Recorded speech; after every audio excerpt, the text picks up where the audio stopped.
Hello students, welcome back. Globalization के इस part second में हम डिस्कस करेंगे ग्लोबलाइजेशन के कॉन्सिक्वेंसेस के बारे में। इसके अलावा हम डिस्कस करेंगे ग्लोबलाइजेशन भारत में कब और किन परिस्थितियों में लाया गया और उसके भारत पर क्या प्रभाव पड़े हैं। रेसिस्टेंस टू ग्लोबलाइजेशन, क्यों इसका प्रतिरोध किया जाता है और भारत पर इसके क्या प्रभाव पड़े हैं, इन सभी के बारे में हम इस पार्ट में डिस्कस करेंगे। Globalization is a multi dimensional concept. Dimension से मतलब आप इसके टाइप्स कह सकते हैं, इसके एस्पेक्ट्स कह सकते हैं, जिसमें पॉलिटिकल, इकोनॉमिक, कल्चरल डायमेंशंस हैं जिन पर ग्लोबलाइजेशन का प्रभाव देखा जाता है। तो ग्लोबलाइजेशन के इन पर क्या प्रभाव पड़े हैं, इन पर हम चर्चा करते हैं, देखते हैं इनको। तो पहले हम देखते हैं पॉलिटिकल कॉन्सिक्वेंसेस, इसके राजनीतिक प्रभाव क्या हुए। देखिए, स्टेट किन चार चीज़ों से मिलकर बना है, तो वह टेरिटरी, पीपल, गवर्नमेंट और सॉवरेनिटी। तो इस कॉन्सेप्ट में स्टेट क्या है, सॉवरन है। वो किसी भी तरीके की पॉलिसी बनाए, डोमेस्टिक, एक्सटर्नल, ठीक है, वर्ल्ड वाइड किसी भी नेशन से, किसी ऑर्गेनाइजेशन से कैसे रिलेशन रखने हैं, इसके लिए स्टेट बिल्कुल फ्री है। लेकिन ग्लोबलाइजेशन के इस दौर में स्टेट की जो सॉवरेनिटी है उस पर व्यापक, बड़े लार्ज स्केल पर असर पड़ा है। इंटरनेशनल एनजीओज हैं जो वर्ल्ड वाइड काम करते हैं। टेररिज्म है जो किसी बॉर्डर को नहीं मानता है। Natural disaster like tsunami, health epidemics like bird flu, COVID, ये किसी बॉर्डर को नहीं मानते हैं, कोई सॉवरेनिटी नहीं चलती है इनके सामने।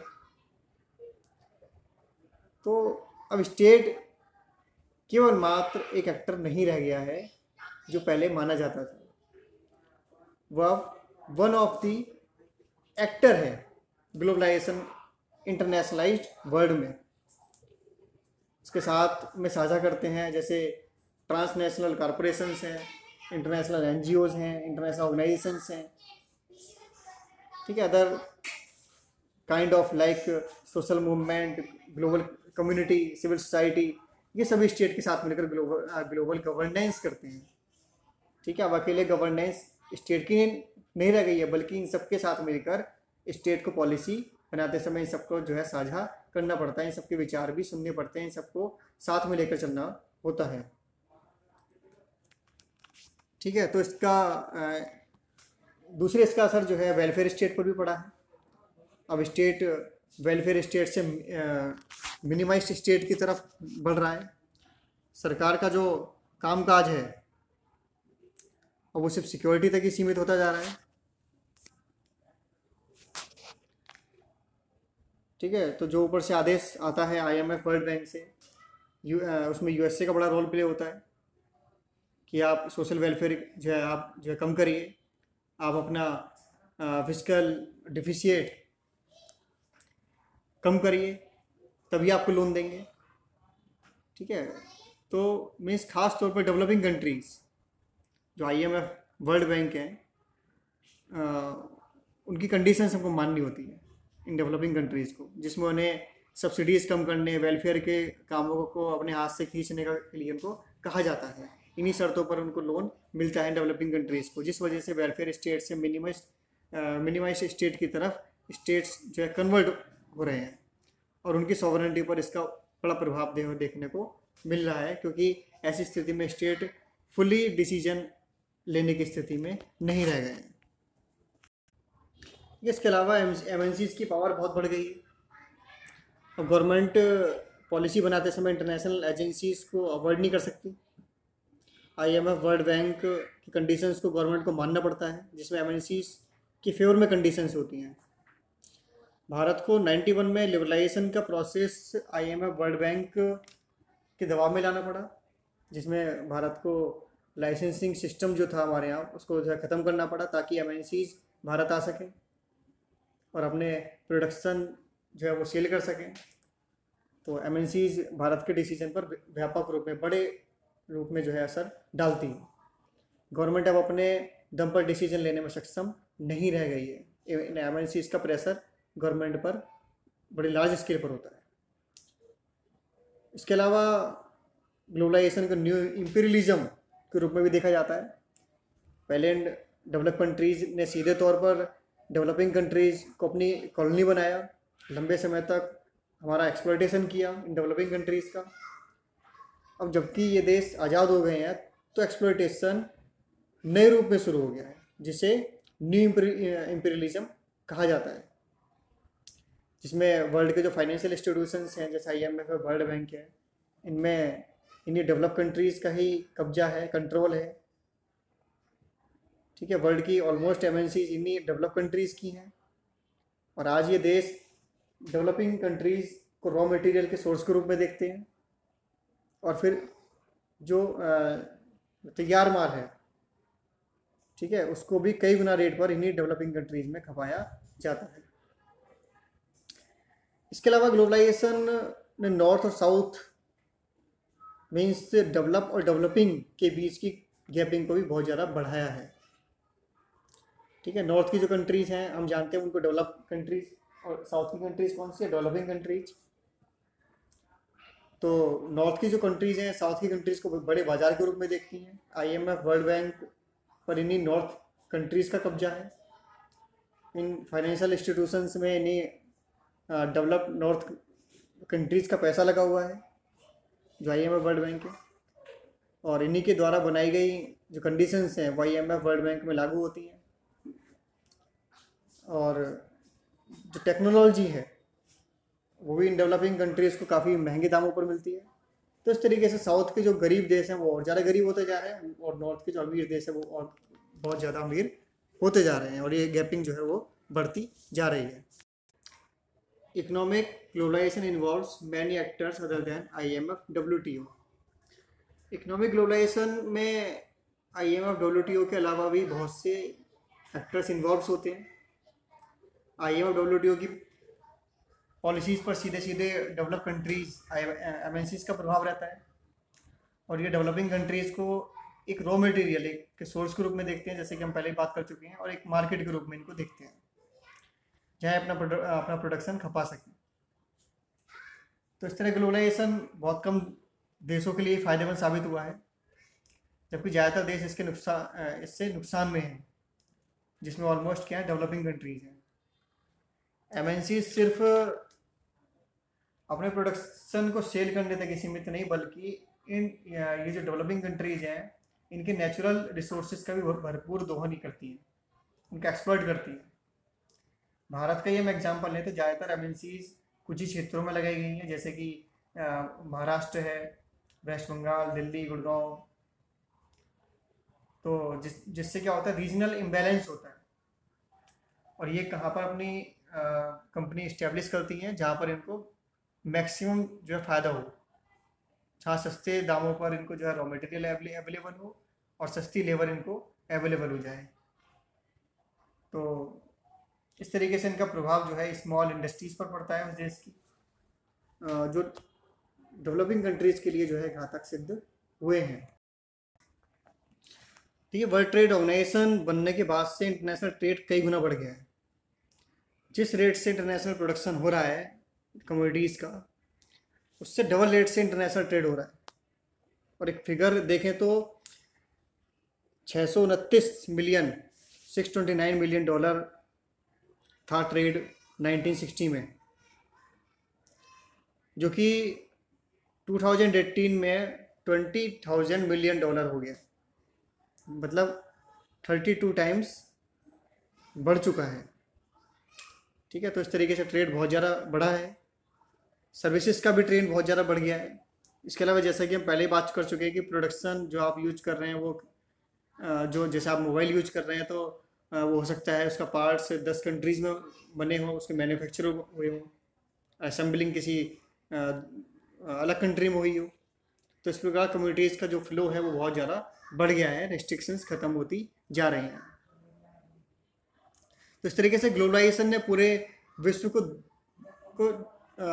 कि जनमत जो है, जो ओपिनियन है, उसको भी दो भागों में बांट दिया है। एक तरफ गरीब और ज़्यादा गरीब हुए हैं, और दूसरी तरफ अमीर और ज़्यादा अमीर हुए हैं। अमीर और गरीब देशों के बीच की जो खाई है लगातार बढ़ती जा रही है, और कई जगह तो डार्क स्पॉट है ग्लोबलाइजेशन के, उन पर असर ही नहीं है। जो हैव नॉट है, जो पॉवर्टी में बदल जाते हैं, जो हैव नॉट जिनको कहा जाता है, साउथ की कंट्रीज़ हंगर में बदल जाते हैं। एक तरफ और दूसरी तरफ जो है धन इतना ज़्यादा है कि वो संभालना भी मुश्किल है। जो स्टोर रूम है, गोडाउन में, उनमें जो है जो अनाज है वो पड़ा पड़ा जो है सड़ रहा है, ठीक है। और दूसरी तरफ हंगर से लोग जो है, भूख से लोग जो है मर रहे हैं। तो ये एक जो है ब्लैक पिक्चर भी जो है ग्लोबलाइजेशन की हमको देखने को मिलती है। इसके अलावा इसके जो बेनिफिट है वो भी सिर्फ पॉपुलेशन के एक स्मॉल सेक्शन को ही है। भारत की अगर हम बात करें तो टोटल जो 73% रिसोर्सिस हैं वो सिर्फ 1% रिचेस्ट लोगों के ही अंडर में आते हैं, जबकि 67 करोड़ लोग गरीबी में अपना जीवन बिताने को मजबूर हैं। ये भारत की स्थिति है। वर्ल्ड वाइड अगर हम देखें, वर्ल्ड की जो पिक्चर है उसमें 82% रिसोर्सेस जो है वो 1% पॉपुलेशन के हिस्से में आते हैं। 3.7 बिलियन लोग गरीबी में जीवन जीने को मजबूर हैं। तो इस प्रकार ग्लोबलाइजेशन सिर्फ 1% पॉपुलेशन को ही फ़ायदा पहुंचा पाया है, ये इसमें हमें जो दिखाई देता है, जबकि बाकी के लिए इसने जो है नेगेटिव रोल प्ले किया है। जबकि दूसरी ओर जो इसके फेवर में है वो इसको अच्छा मानते हैं, वो ग्लोबलाइजेशन को पॉजिटिव रूप में देखते हैं। उनका मानना है कि ग्लोबलाइजेशन में बिल्कुल फेयर गेम होता है, सभी को आगे बढ़ने के चांसेस इक्वल होते हैं, जात पात धर्म आड़े नहीं आती, इनविजिबल हैंड ऑफ मार्केट हमेशा बेटर होता है। इसके अलावा इनका कहना है कि ग्लोबलाइजेशन सबको रिच बनाता है। ये ज़रूर है कि जो रिच होते हैं वो और ज़्यादा रिच होते हैं, और जो गरीब हैं, लेकिन जो गरीब हैं वो भी ऊपर उठते हैं, उनका भी डेवलपमेंट होता है, उनकी जो गरीबी है वो कम होती है, ऐसा इनका मानना है। इसके अलावा इनका ये भी कहना है कि इकोनॉमिक लिबरलिज्म है, फ्री मार्केट इकोनॉमी है, वो डेमोक्रेसी से जुड़ी हुई है, लिबरल डेमोक्रेसी से। क्योंकि जब सोशियो कल्चरल पॉलिटिकल फ्रीडम जो हमें मिलता है वो इकोनॉमिक फ्रीडम का एक आउटकम हो जाता है, क्योंकि जो सड़े गले कस्टम्स हमें रोकते हैं सोसाइटी के, वो वीकेंड हो जाते हैं, और इंडिविजुअलिज्म और सेल्फ एक्सप्रेशंस को ज़्यादा से ज़्यादा वैल्यू दी जाती है, और इससे इंडिविजुअल राइट्स को बढ़ावा मिलता है, और फाइनली इससे डेमोक्रेटाइजेशन को बढ़ावा मिलता है, और इससे सिटीजन्स क्या है, एम्पावर होते हैं। जब वो इकोनॉमिकली एम्पावर होते हैं तो डेमोक्रेटिक प्रोसेस में वो जो है फिर पार्टिसिपेट करते हैं, वॉइस रेज करते हैं, अपनी आवाज़ गवर्नमेंट तक पहुंचाते हैं। इस प्रकार डेमोक्रेटिक इंस्टीट्यूशंस में जनता की भागीदारी बढ़ती जाती है, और तो हम कह सकते हैं कि economic freedom promotes other freedoms. इसके अगर हम कल्चरल कॉन्सिक्वेंसेस की बात करें तो ये कहा जा रहा है कि कल्चरल होमोजेनाइजेशन हो रहा है। होमोजेनाइजेशन मीन्स एक ही जैसा कल्चर वर्ल्ड में अपनाया जा रहा है। जिसे आप समझ सकते हैं कि आप जब एक सिटी में जाते हैं तो आपको एक ही तरीके की दुकान देखने को मिलती है, एक तरीके का खाना देखने को मिलता है, एक तरीके का जो है पहनावा दिखता है, तो एक ही तरह की आइडियोलॉजी हमको दिखाई देती है। तो इस तरीके से हम देखते हैं कि एक ही प्रकार का मोनोकल्चर होता जा रहा है, जिसमें कि ग्लोबल कल्चर के नाम पर वेस्टर्न कल्चर थोपा जा रहा है। बर्गर और ब्लू जीन्स अमेरिका के इन्फ्लुएंस को दर्शाते हैं। बर्गर और ब्लू जीन्स सभी देशों में एक ही रूप में देखी जा रही हैं, जो कि अमेरिका के सॉफ्ट हेजेमनी को दर्शाता है। तो इस प्रकार से पूरे वर्ल्ड का मैकडोनल्डाइजेशन हो रहा है।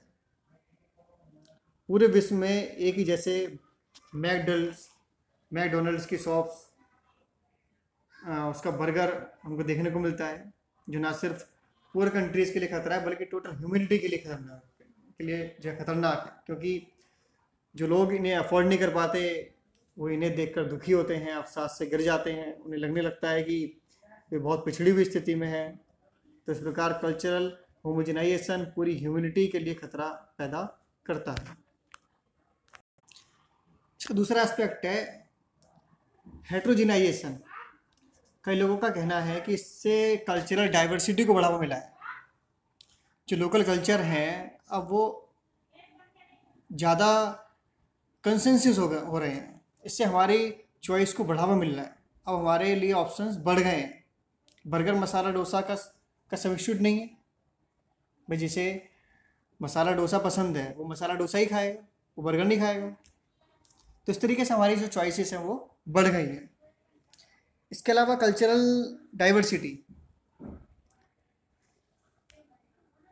ऐसी भी देखी जा रही है जिसमें मिक्स कल्चर को बढ़ावा मिल रहा है। अमेरिका में हम यंग जनरेशन्स को जीन्स के ऊपर कुर्ता पहनते हुए देख सकते हैं। इसी तरीके से जीन्स के ऊपर कुर्ता इंडिया में भी बहुत देखा जाता है। तो ये मिक्स कल्चर भी जो है बहुत अडॉप्ट हो रहा है, जिसमें अमेरिका की जीन्स है और इंडिया का कुर्ता है, तो दोनों मिक्स हो गए। इसके अलावा इस तरह से जो political, economic, cultural impact globalization के देखे हमने, तो इस तरीके से हम कह सकते हैं कि ये साउथ की कंट्रीज़ या कहेंगे डेवलपिंग कंट्रीज़ के लिए ये नेगेटिव रोल प्ले कर रहे हैं। ये उनके फेवर में नहीं है। इनसे ज़्यादा जो बेनिफिट है ग्लोबलाइजेशन का, जो ज़्यादा बेनिफिट है वो डेवलप कंट्रीज़ के लिए है, या फिर कहेंगे नॉर्थ कंट्रीज़ को इसके ज़्यादा फ़ायदे मिल रहे हैं। India and globalization. अब हम बात करते हैं इंडिया के बारे में। इंडिया में ग्लोबलाइजेशन क्यों और किन परिस्थितियों में लाया गया और भारत पर इसके क्या प्रभाव पड़े हैं, इसके बारे में हम देखेंगे। देखिए, जैसा कि हम जानते हैं कि कॉलोनियल पीरियड में Bharat primary goods, raw materials का एक्सपोर्टर था और फिनिश्ड गुड्स जो है हम इंपोर्ट करते थे। रॉ मटेरियल, कच्चा माल हम जो है एक्सपोर्ट करते थे और तैयार माल, फिनिश्ड गुड्स हम जो है इंपोर्ट करते थे। तो एक्सपीरियंस हमारा ब्रिटिशर्स से था, जो हमने उसके बाद हमने जो है ये डिसाइड किया कि हमें खुद को सेल्फ रिलायंस, आत्मनिर्भर हमको बनाना है, दूसरों पर निर्भर नहीं रहना है। तो इसके लिए हमने 5 ईयर प्लान बनाए। इकोनॉमी को गवर्नमेंट कंट्रोल में रखा गया। शुरुआत में एग्रीकल्चर पर फोकस किया गया और इसके बाद सेकंड 5 ईयर प्लान में हमने इंडस्ट्री पर फोकस किया। जितनी भी हैवी इंडस्ट्रीज थी उन्हें पब्लिक सेक्टर में रखा गया। लाइसेंसिंग सिस्टम हमने अडॉप्ट किया, जिसमें बाहर की जो फॉरेन कंपनीज थी उन पर रिस्ट्रिक्शंस लगाई गई। लेकिन हुआ क्या, पब्लिक सेक्टर की जो इंडस्ट्रीज थी वो बेहतर परिणाम नहीं दे सकती। उनका जो आउटकम था वो अच्छा नहीं रहा।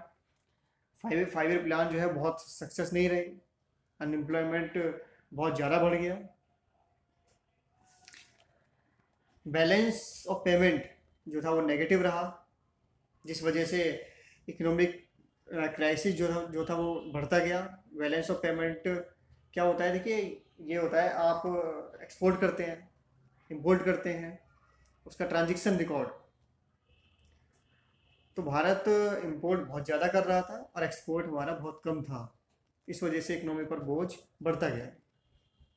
स्थिति इतनी ज़्यादा ख़राब हो गई कि जनवरी 91 में हमें IMF से $1800 मिलियन की सहायता लेनी पड़ी। लेकिन सबके और इसके अलावा इंपोर्ट पर जो है रिस्ट्रिक्शंस लगाए गए कि इंपोर्ट जो है बहुत कम से कम करेंगे। ठीक है, विदेशी बैंकों में सोना गिरवी रखा गया, लेकिन इस सब के बावजूद भी क्राइसिस से नहीं बचा जा सका। और जून 91 तक आते आते फॉरेन करेंसी हमारे पास सिर्फ $1100 मिलियन ही रह गई थी, जो कि 2 हफ्ते के लिए भी इंपोर्ट की आवश्यकता को पूरा नहीं कर सकती थी। तो ऐसी स्थिति हमारे हो चुकी थी। तो ये बहुत ज़्यादा गंभीर स्थिति हो गई थी। तो इससे उभरने के लिए हमें फिर से IMF, वर्ल्ड बैंक के पास जाना पड़ा। किस लिए? सहायता के लिए। अब सहायता तो हमको मिली, उन्होंने हेल्प तो की, लेकिन अब IMF, वर्ल्ड बैंक की कंडीशंस हमारे ऊपर लगाई गई। और ये कंडीशंस क्या थी? ये थी Bharat stabilization and structural adjustment programme लागू करे। इसका सीधा मतलब था भारत LPG लागू करे। LPG means liberalization, privatization and globalization, इन्हें अपनाए। ये तो इनका मतलब समझते हैं कि इनका मतलब क्या है। LPG का मतलब क्या है? लिबरलाइजेशन, प्राइवेटाइजेशन और ग्लोबलाइजेशन। तो पहले लिबरलाइजेशन के ऊपर बात करते हैं। ये है क्या? लिबरलाइजेशन में होता है फ्लेक्सिबल पॉलिसीज। गवर्नमेंट की जो पॉलिसीज है वो फ्लेक्सिबल होती हैं। Duration of MRTP. एमआरटीपी क्या था? ये एक्ट था एक, monopoly and restrictive trade practices. ये एक्ट 1970 में ये लागू हुआ था। इसको 91 में जब लिबरलाइजेशन का प्रोसेस अपनाया गया तो इसको ख़त्म कर दिया गया। तो इसमें क्या था? इसमें ये था कि पहली बात तो देखो, गवर्नमेंट जो है सब कुछ जो है गवर्नमेंट कंट्रोल में था, और एक ही या दो ही मोनोपोली को अथॉरिटी थी, तो इनको जो है डिल्यूट किया गया। अब इसको कंपटीशन कमीशन ऑफ इंडिया के नाम से एक ऑर्गेनाइजेशन है, वो इसको जो है जाना जाता है। तो उसके बाद इम्पोर्ट ड्यूटीज़ को जो है रिडक्शन किया गया और उनमें कमी की गई। तो लिबरलाइजेशन का मतलब होता है अपनी पॉलिसीज़ को फ्लेक्सिबल बनाना, ताकि जो फॉरेन इन्वेस्टमेंट है वो ज़्यादा से ज़्यादा हो सके। इन्वेस्टमेंट के थ्रू ही प्राइवेट कंपनीज आती है और देश की इकोनॉमी क्या है, वो कैपिटलाइज होती है, पूंजीवादी अर्थव्यवस्था। इसके अलावा लिबरलाइजेशन के लिए फाइनेंशियल एंड बैंकिंग सेक्टर में रिफॉर्म्स की ज़रूरत होती है, वो भी किए गए। जो रिस्ट्रिक्शंस थी वो हटाए गए, और पूरा का पूरा कंट्रोल जो था वो आरबीआई को दिया गया, रिजर्व बैंक ऑफ इंडिया, कि अब रिजर्व बैंक ऑफ इंडिया इनका कंट्रोल करेगा, सरकार का हस्तक्षेप नहीं होगा। तो इस तरीके की पॉलिसीज़ को, गवर्नमेंट कंट्रोल को जो है वो लिबरलाइज किया गया। तो ये था लिबरलाइजेशन। सेकंड क्या है? प्राइवेटाइजेशन। देखिए, जब भारत आज़ाद हुआ तो पूरा का पूरा कंट्रोल किसके हाथों में था? सरकार के हाथों में था। लेकिन हुआ क्या? सरकारी मशीनरी जो थी, सरकार जो थी, वो बेहतर परिणाम, आउटकम्स नहीं दे सकी। क्यों नहीं दे सकी? करप्शन बहुत ज़्यादा था। लेकिन सरकार की जगह अगर कोई इंडिविजुअल काम करता है, कोई मान लीजिए कोई ग्रुप ऑफ ऑर्गेनाइजेशन है, ठीक है, वो कंपनी संभालता है या कोई इंडिविजुअल कंपनी संभालता है, तो क्या होता है? कंपटीशन बढ़ता है, और इससे होता क्या है? इकोनॉमी पर काफ़ी फर्क पड़ता है। जब भी कोई प्राइवेट कंपनी आती है या एफडीआई आता है, तो 91 में बाहर की कंपनीज को जो है वो ओपन कर दिया गया, अलाउ कर दिया गया। अब बाहर से एमएनसी भारत आ सकती थी। तो इसके बाद आज तक जैसा कि हम देख रहे हैं, अब पब्लिक सेक्टर या कहीं गवर्नमेंट सेक्टर सिकुड़ता जा रहा है, वो कम होता जा रहा है।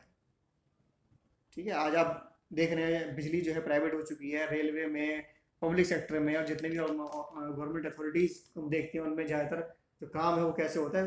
प्राइवेट टेंडर के थ्रू होता है। ठीक है, टेंडर निकाले जाते हैं, प्राइवेट टेंडर के थ्रू काम होता है।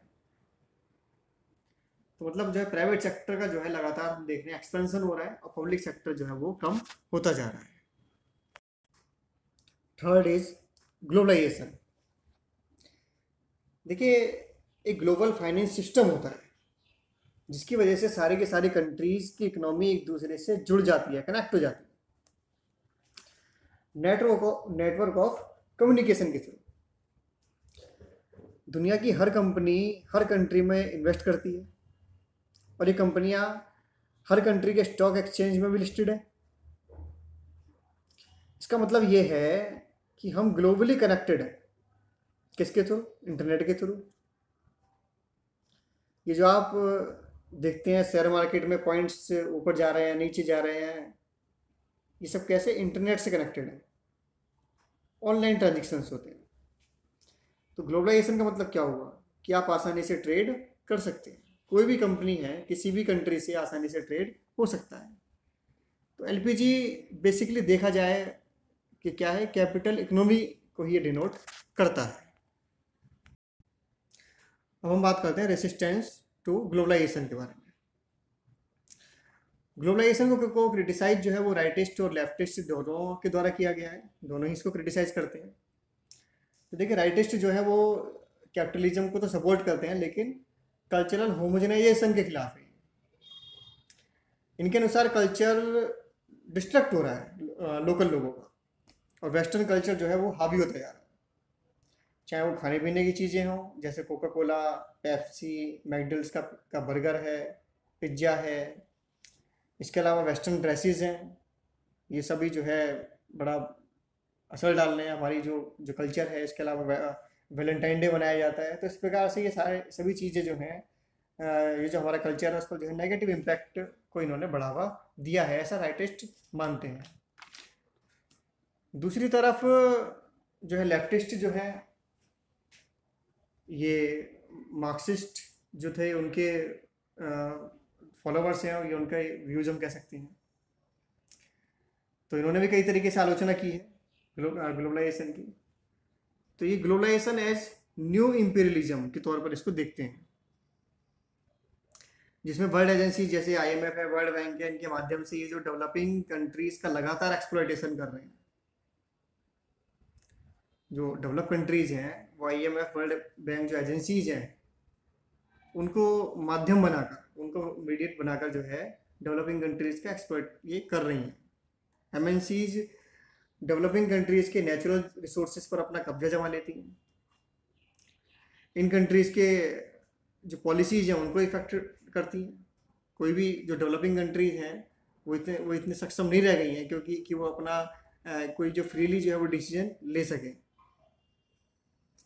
तो इससे क्या है कि इन कंट्रीज की सॉवरेनिटी जो है वो खतरे में पड़ गई है, क्योंकि ऐसी स्थिति में जो है डेवलपिंग कंट्रीज वो डिसीजन लेने की स्थिति में है ही नहीं। इसके अलावा ग्लोबलाइजेशन इनइक्वालिटी और पॉवर्टी को जो है बढ़ावा देता है कि IMF, world bank, WTO north के जो इंटरेस्ट हैं उनके लिए काम कर रहे हैं। ये हैव्स मीन्स नॉर्थ या डेवलप कंट्रीज, इनके फेवर में ये काम कर रहे हैं। और हैव नॉट मीन्स साउथ या डेवलपिंग कंट्रीज, इनके अगेंस्ट ही काम कर रहे हैं जो ये एजेंसीज हैं IMF, वर्ल्ड बैंक वगैरह जो है WTO। इसके अलावा है increasing power of MNCs, multinational corporations. इनकी पावर स्टेट के मुकाबले बहुत ज़्यादा बढ़ गई है, और स्टेट की पावर क्या है वो घट गई है, जिस वजह से जो है स्टेट की जो सॉवरेनिटी है उस पर बहुत बुरा असर पड़ा है। स्टेट जो है वो फ्रीली कोई डिसीजन लेने के में सक्षम अब नहीं रह गया है। डेमोक्रेसी का स्पेस बहुत ज़्यादा घट गया है, जिससे गवर्नमेंट की जो अकाउंटेबिलिटी है वो भी कम हो गई है। इसके अलावा सोशल सिक्योरिटी एंड वेलफेयर जो है वो भी डिक्रीज हुई है। जो ऊपर से आदेश आता है IMF का स्ट्रक्चरल एडजस्टमेंट को लेकर, और USA का दबाव रहता है इन ऑर्गेनाइजेशंस पर कि आप अपनी पॉलिसी चेंज करो, सोशल वेलफेयर कम करो, फिस्कल डेफिसिट कम करो, तभी आपको लोन मिलेगा, जिससे सोशल सिक्योरिटी आहत हुई है और वेलफेयर स्टेट की जो कल्पना है वो भी डाइल्यूट हो रही है। इसके अलावा इन्वायरमेंट के कॉन्टेक्स्ट में अगर हम देखें तो ग्लोबल वार्मिंग, क्लाइमेट चेंज का बुरा असर इसलिए पड़ रहा है क्योंकि इसने कंज्यूमरिज्म को बढ़ावा दिया है। ग्लोबलाइजेशन जो है वो कंज्यूमरिज्म को, उपभोक्तावाद को ये बढ़ावा देता है। तो इस प्रकार इसके कुछ माइनस पॉइंट हैं ग्लोबलाइजेशन के, जो कि ग्लोबलाइजेशन का अपोज करते हैं।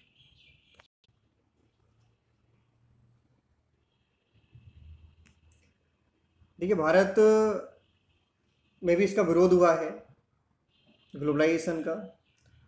जो पॉलिटिकल पार्टीज़ हैं उनके अलावा लेफ्ट विंग जो वामपंथी विचारधारा के हैं या कहेंगे मार्क्सवादी विचारधारा के हैं, उनके द्वारा इसकी आलोचना की गई है।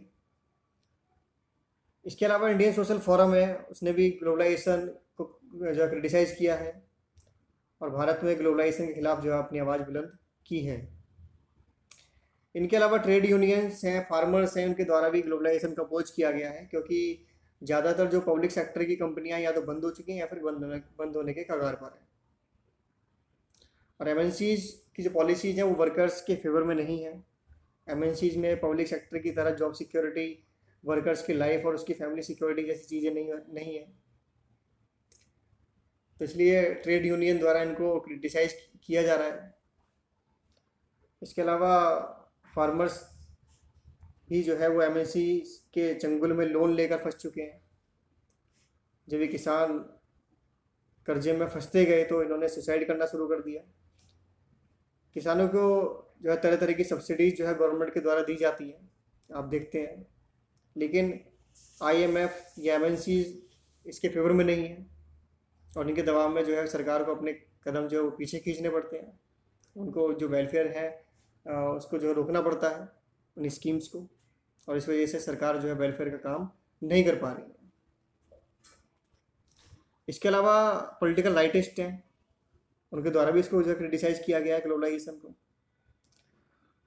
वो क्रिटिसाइज जो है कल्चरल बेस पर करते हैं उनका मानना है कि ग्लोबलाइजेशन ने फॉरेन टीवी चैनल्स को बढ़ावा दिया है, जिससे वेस्टर्न कल्चर को बढ़ावा मिला है। यंगेस्ट जो है वैलेंटाइन डे सेलिब्रेट करते हैं, जो कि भारतीय संस्कृति के एकदम अपोज है।